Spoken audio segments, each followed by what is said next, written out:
안녕하세요. 닥터 유 유태우입니다. 오늘의 주제는 신종 코로나 국가가 할 일과 내가 할 일입니다.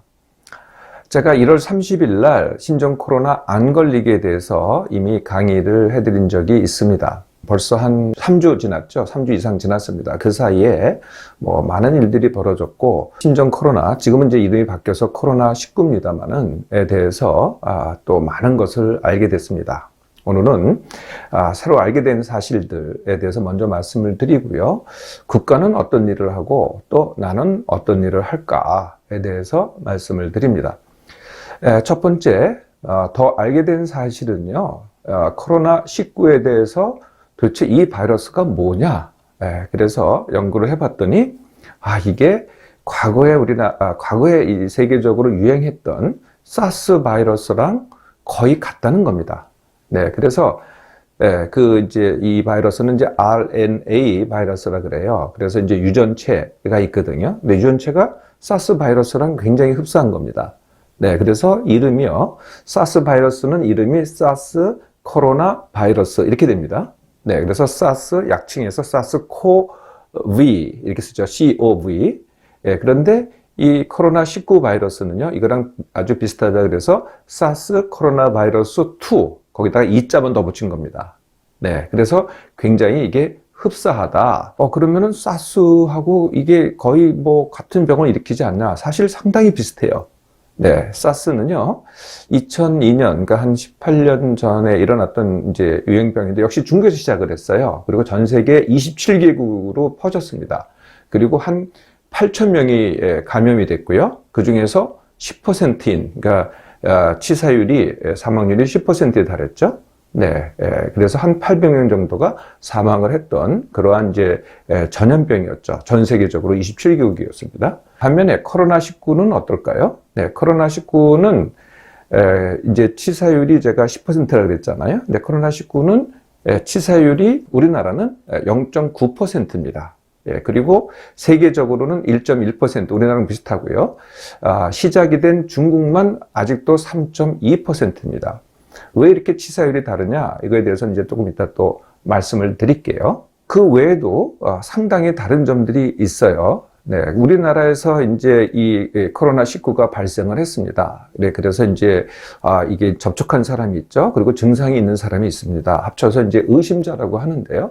이 의심자에 대해서 그동안에 우리가 검사를 한 사람이 16,000명 정도 됩니다. 그러니까 처음에 검사를 시작해서 지금까지, 어제까지입니다. 16,000명 정도가 되는데 그 중에서 바이러스를 가진 사람, 그러니까 감염자가 되겠죠. 몇 %였을까요?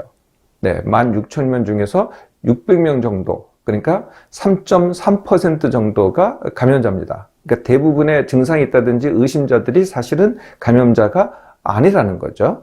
이게 이제 밝혀졌고요. 두 번째는 또 대부분의 감염자가요, 중증자가 많지가 않습니다. 이것도 이제 중국과 다른 건데요. 중국에서는 중증자가 20%죠. 그런데 사망자도 제가 아까 3.2%라고 그랬잖아요.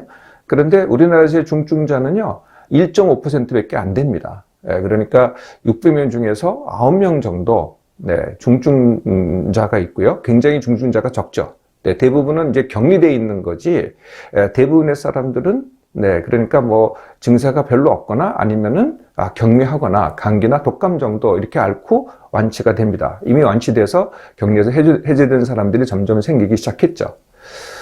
또 한 가지는요, 어린이들은요, 걸려도 아무렇지도 않습니다. 거의 무증상이거나 아니면은, 감기 정도의 경미한 증상만 앓게 되죠. 그러면은 누가 중증자가 될까요? 아니면은 누가 사망자가 될까요?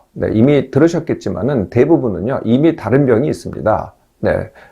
이미 사망자 중에는요, 예를 들면 폐기종이 오래 앓았다든지 아니면은 만성 신부전이 있다든지 이 자체가 이미 중증이거든요. 아니면은 이 사망자 중에 이제 상당수가 이제 정신병동 장기 입원자였습니다. 이렇게 정신병동에 장기 입원해 있다든지 이런 분들이 중증이 되고 주로 아니면은 사망을 하게 됩니다. 그러니까 보통 활동하는 사람들은 그런 일이 거의 없다는 거죠.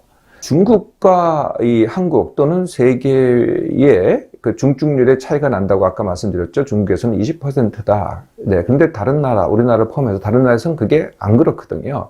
그 차이는 어디서 오느냐? 그 차이는 진단과 치료의 차이입니다. 이게 감염병이다 보니까 치료를 하려면은 특별한 이제 병실이 필요해요. 음악 병실이라고 하는 병실이 필요하고요.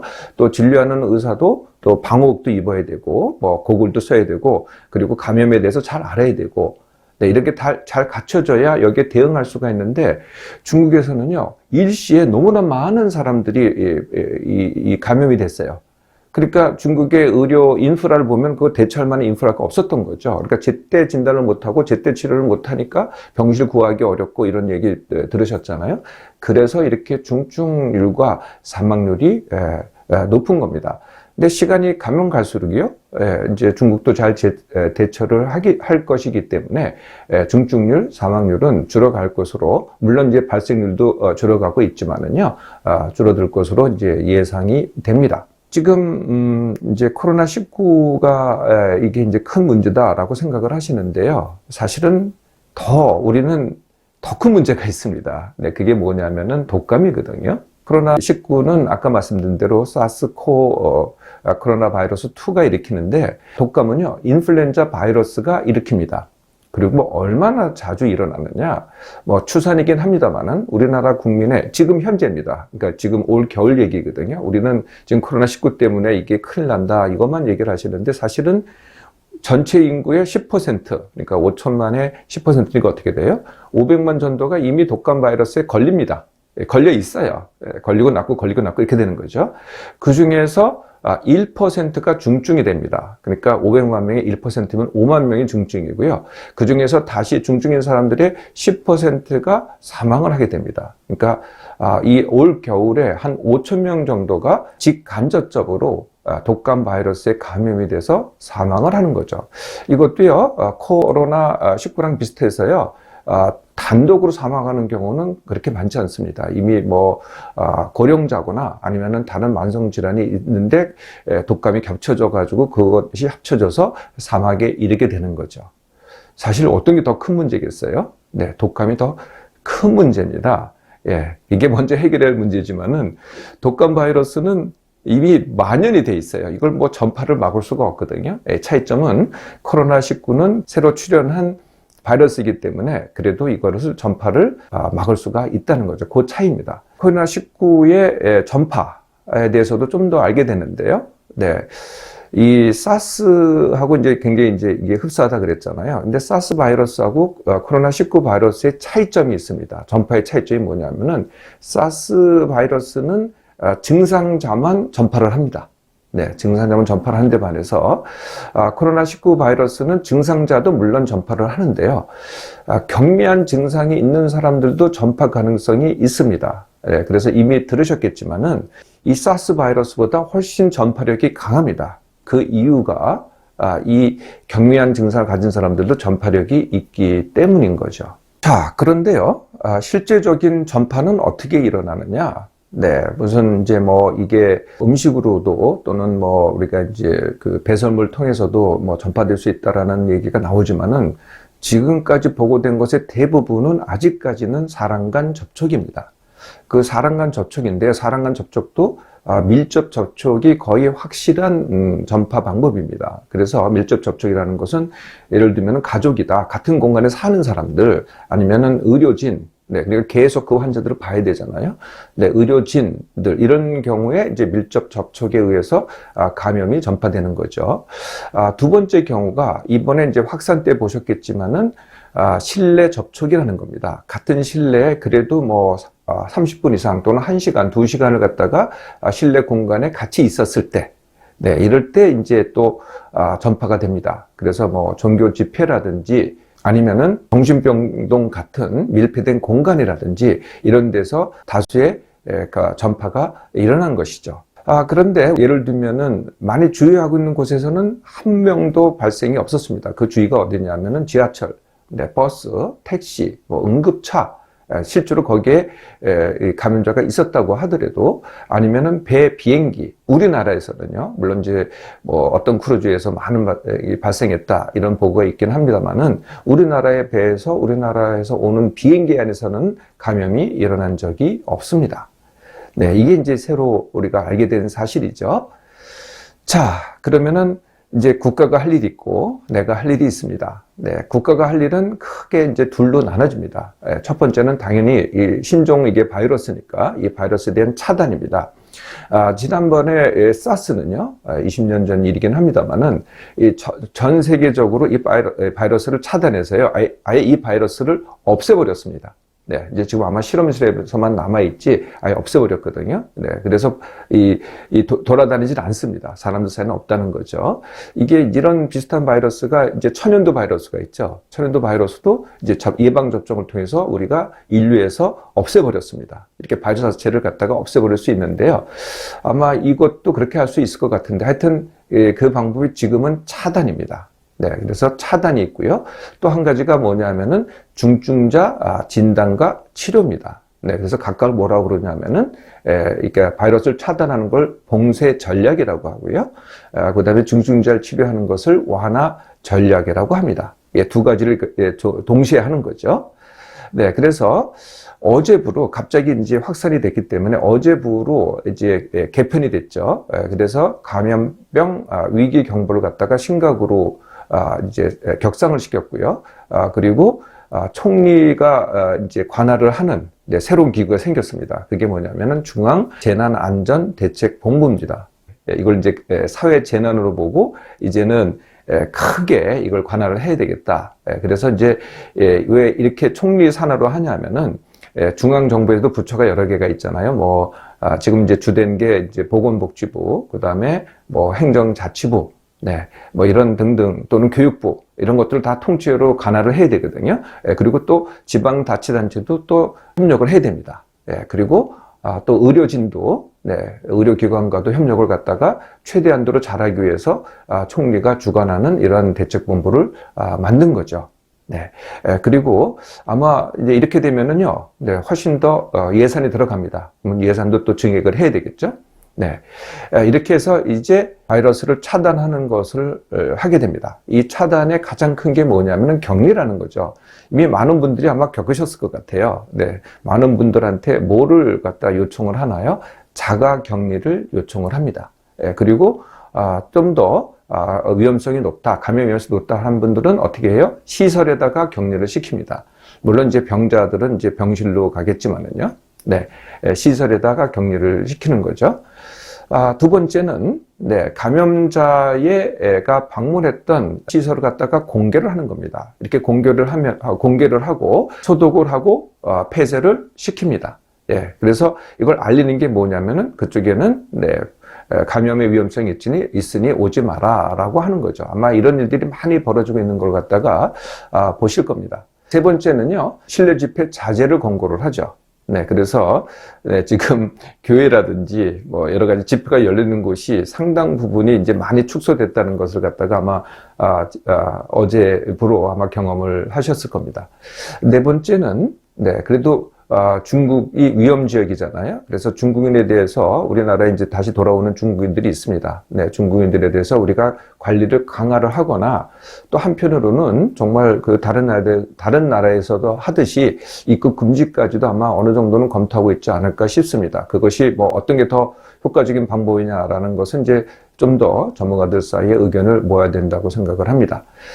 그리고 또 들으셨겠지만은 계약을 연기를 했죠. 유치원, 초, 중고 계약을 연기를 했거든요. 대학도 아마 자율적으로 연기한 데가 있을 겁니다. 그래서 같이 모이는 것을, 사람이 모이는 것 같다가 가급적 지금 줄여보자고 하는 거죠.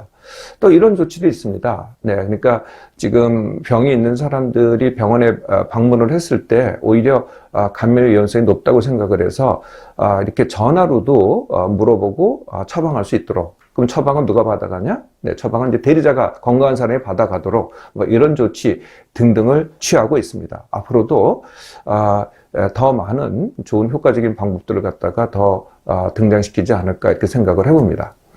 이렇게 국가가 할 일을 갖다가 하는 것을 담당하는 사람들은 누굴까요? 네, 첫 번째가 당연히 정치인이겠죠. 네, 두 번째는 전문가들입니다. 네, 그러니까 이러한 감염에 대해서 잘 아는 이 전문가들이 되겠죠. 그 세 번째가 이제 의료기관입니다. 네, 정말 그 환자들을 갖다 담당하고 검사를 하고 하는 의료인들이 되겠죠. 자, 이게 국가가 할 일이고요.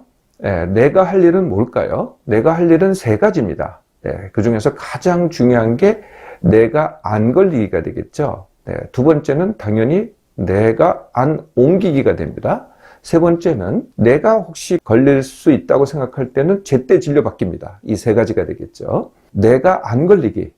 내가 안 걸리기가 나한테 가장 중요한 거 아니겠어요? 네, 내가 걸리는 것은요, 바이러스가 나한테 들어왔다고 다 걸리는 게 아니거든요. 네, 이것은 제가 지난번에 신종 코로나 안 걸리기에서 강의한 적이 있습니다. 가장 중요한 것은요, 나의 저항력입니다. 네, 나의 저항력을 떨어뜨리는 게 뭘까요? 네, 1번이 두려움, 2번이 스트레스. 네, 그래서 스트레스, 두려워한다. 네, 그러면 저항력이 떨어져서 걸릴 가능성이 높습니다. 또 스트레스가 있다. 뭐가 불만이다. 누가 잘못하는 것 같다. 그래도 또 저항력이 떨어져가지고 더 잘 걸린다는 거죠. 네, 그래서 국가가 할 일은 국가가 하게 하고요. 내가 할 일은 내가 함으로써 역할 분담함으로써 내가 두려워하지 않고 스트레스 받지 않고 그럴수록 저항력이 커져서 나는 안 걸리게 됩니다. 두 번째가요. 제가 이미 강조했지만은 자주 손 씻기입니다. 이게 사실은 내가 취할 가장 첫 번째거든요. 네, 이 코로나19 바이러스는요. 손으로 전파가 됩니다. 주된 방법이 이겁니다. 그런데 이게 피부를 통과하지 못합니다. 뭐 피부를 내가 아무리 만진다 그래서 통과하지 않고요. 점막으로 이게 침입을 하거든요. 점막은 어디 있을까요? 입에 있고 코에 있고 눈에 있습니다. 그래서 내가 손을 씻지 않았다. 그러면 얼굴에다 손 대지 마세요. 네, 입이나 코, 눈을 갖다가 만지지 마시라는 거죠. 네 번째는요, 내가 만성질환자나 고령자다. 그러면은 당분간만 사람이 많은 곳은 방문을 자제할 필요가 있습니다. 정말 알 수 없으니까요. 네, 이거는 이제 보통 사람들은 그럴 필요가 없으세요. 만성질환자나 고령자만 해당이 되고요. 다섯 번째는요, 마스크 사용하기인데요. 이 마스크는요, 잘못하면은 거꾸로 해가 될 수도 있어요. 그래서 마스크를 제대로 사용하기입니다. 사용하려면은. 네, 그래서 이 마스크 제대로 사용하기는 제가 이것도 강의에 올려놨습니다. 신종 코로나 마스크의 효과는 이라고 해서 여기를 참고하셔서 마스크를 제대로 사용하시면 됩니다. 자, 여기까지 하셨으면은, 네, 그 다음에는 위축될 일이 없습니다. 네, 위축되지 마시고요. 원하는 거 하세요. 원하는 일상이라든지, 원하는 일이라든지, 원하는 관계를 하세요. 네, 요 몇 가지만 지키시면 됩니다. 얼마든지 하셔도요, 나는 안 걸립니다. 또 하지 말으셔야 될 게, 집에만 계시다고 요새는 하루 종일 이 코로나19에 대한 방송을 합니다. 여기만 쳐다보고 있으면은요, 또 스트레스 받고, 열 받고, 또 두렵고 그래요. 그러면 어떻게 되겠어요? 저항력이 떨어지니까 또 걸리기 쉽잖아요. 네, 그래서 적당히 보시고요. 또 이 국가가 할 일을 자꾸 내가 하려고 하지 마세요. 국가는 어차피 지금 아까 내가 담당자가 있다 그랬잖아요. 그분들이 할 일입니다. 그분들 하기도 바빠요. 예, 근데 나까지 관여를 하잖아요. 그럼 그분들도 힘들고 나는 또 나도 힘들어서 나는 또 더 잘 걸리게 됩니다. 네, 그래서 그냥 그것은 국가가 하도록 내버려 두시라는 거죠. 자, 두 번째가 내가 안 옮기기입니다. 내가 안 옮긴다는 것은 이런 부분만 해당이 됩니다. 내가 호흡기 증상이 있을 때, 그러니까 기침을 한다든지 열이 난다든지 할 때, 네, 이럴 때 내가 안 옮기기를 하는 가장 좋은 방법이 뭘 것 같으세요? 내가 그 바이러스를 갖다가 잡아먹으면 됩니다. 그게 뭐냐면은 집에서 하는 휴식입니다. 네. 병이 있는데도 불구하고 계속 뭘 하겠다 그러지 마시고 병이 있으시면은요, 호흡기 증상이 있으시면 집에서 쉬세요. 예, 그러면은 휴식이야말로 뭘 먹어서 낫는 게 아니고요. 휴식이야말로 내 저항력을 키워서 내가 몸 안에 갖고 있을 바이러스 갖다 내가 잡아먹게 되는 거죠. 이게 가장 확실한 방법이고요. 그래도 내가 병이 있는데도 불구하고 외출을 해야 되겠다. 그럴 때는 이제 밖에 나가서 기침을 하시잖아요. 네, 그럴 때는 기침을 하실 때는 이 옷소매에다 대고 하는 겁니다. 이렇게. 네, 이렇게 하시면은요.